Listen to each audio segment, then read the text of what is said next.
theories on this, like, it takes a lot to get people to go to theaters now, so it's got to be something that is really going to be different. That is kind of a group viewing experience. So where we're really seeing people still head to theaters is kids movies, Marvel movies, and horror. There is something about that communal viewing experience with horror.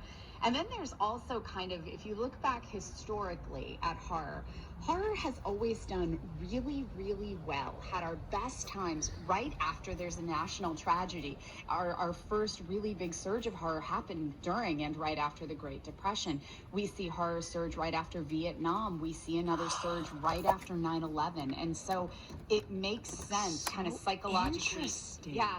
There's been a couple of books written about national trauma and how a lot of people are really able to kind of mitigate what they have just been through by watching horror films, by kind of watching that safe scare. Maybe I need to go back into horror movies to work through my problems. Okay, good to know.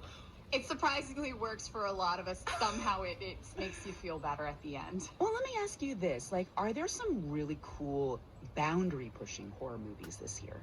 So we have seen a lot of really boundary-pushing horror films this year, like ones that are really just trying to hit buttons, ones that you're just like, oh my gosh, that's just going there. I have to give props to Smile. I'm seeing something. It's smiling at me, but not a friendly smile. It's the worst smile I've ever seen in my life, and whenever I see it, I just get this god-awful feeling like something really terrible is gonna happen.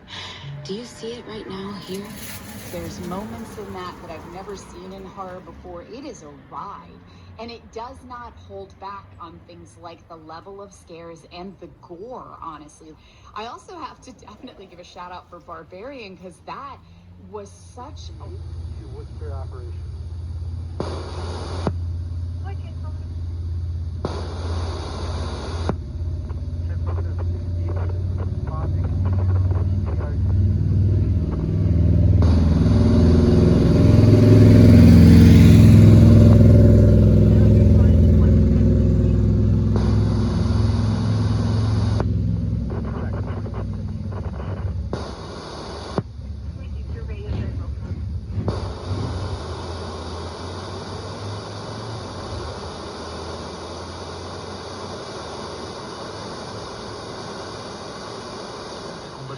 En la localidad. Pese a su condición mental, fue condenado a 6 años de prisión y su abogado presentó ante las autoridades judiciales y también del penal la documentación que acredita su padecimiento.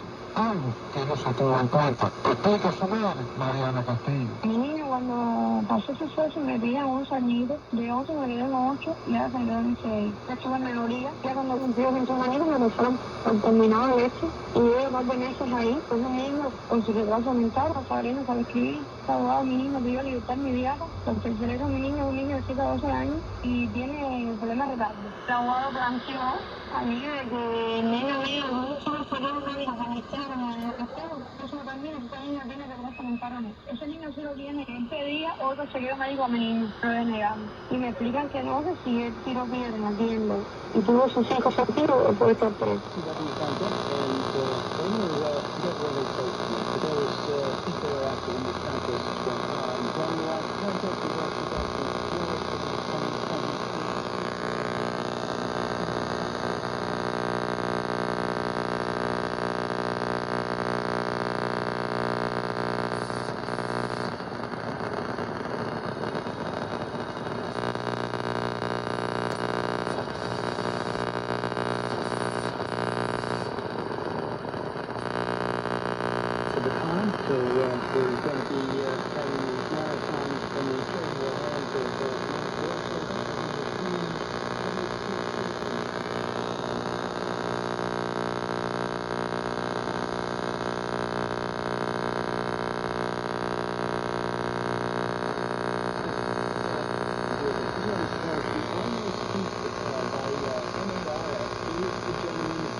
Our next music request comes from Kaylee in Tallahassee, Florida, listening in on 99.55 kilohertz. She wants to hear the song Now That I Found You by Carly Rae Jepsen. They're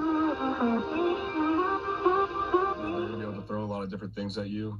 And so you just got to be ready for that. Be ready for man, be ready for pressure, be ready for the zones. So, these types of weeks, just be on your P's and Q's and be ready to go. Be able to run our stuff. Obviously a short week.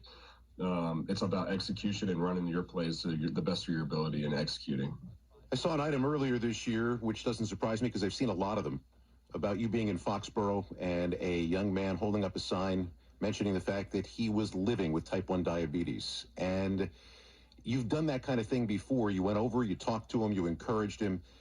Does being where you are, but even more importantly, having the success you've had, has that made the stage or the megaphone bigger for you to be able to encourage people that, this is something that you can actually live with and thrive with? There's no doubt about that. That's something that was very big for me coming into the league, being able to use this podium of being in the NFL. What bigger podium is there than being a tight end in the NFL, but being a type 1 tight end in the NFL is incredible. So for me, that's something that hits home. I want to show these families and these kids that may be struggling with this disease and having type 1 that they're not alone. There's a lot of other people out there that are just like them. And that are living very healthy, productive lives, and they can follow their dreams. I'm living my dream out, and I'm not letting it stop me. So that's my message to them. You are a very humble guy, and you and I have talked a number of times over the years. You're also a very competitive guy. And in these last couple of years, as your success has grown, people have talked about you in different terms. What do you say, what do you think when you hear that term tossed around now and quotes, best tight end in the National Football League? Obviously that's humbling. I've worked very hard to, just continue to get better and better. That's all that really matters is helping this team, this Ravens organization win. But there's a lot of great tight ends. I hate these top 5. At Keene, clear, temperature 30, wind calm. In Jaffrey, clear, temperature 34, wind north at 3. At Manchester, partly cloudy, temperature 35, wind calm. And in Nashua, clear, temperature 36, wind calm. In northern Connecticut, at Willimantic, clear, temperature 37, wind north at 5. In northern Rhode Island, at Smithfield, clear, temperature 39, wind north at 10. Once again, repeating the 5 a.m. weather for the Worcester area, it was clear. The temperature was 39 and the wind was north at 8. This is NOAA Weather Radio, the voice of the National Weather Service, bringing you the latest weather forecasts, warnings, and other weather information 24 hours a day, 7 days a week. Station WXL 93 serves the city of Worcester and surrounding portions of western and central Massachusetts and southwestern New Hampshire.